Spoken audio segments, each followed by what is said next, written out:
మీ interview వల్ల ఈ interview నన్ను చూసి ఎవరు నాకు ఏదో అవకాశం ఇచ్చి నన్ను పైకి తీసుకొచ్చి నేను ఆ ఇంటర్వ్యూలో చూశాను వేణు బిక్కీ ఇంటర్వ్యూలో అని అనుకోండి.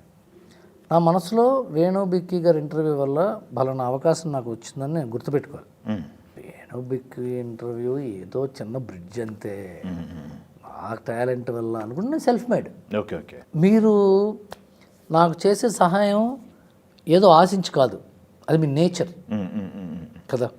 చాలామంది ప్రపంచంలో ఏదో ఆశించి చేయరు, ఆశించి చేస్తే బిజినెస్ అవుతుంది. అవును. ఆశించకుండా చేసే ఎంతోమంది సహాయం వల్ల కొంతమంది పైకి వస్తారు. ఓకే. ఆ పైకి వచ్చిన వాళ్ళు ఆ సహాయాలు మర్చిపోయి మేము సెల్ఫ్ మేడ్ అనుకుంటారు. ఓకే. ఎప్పుడు దెబ్బ కొడుతుంది మనకి.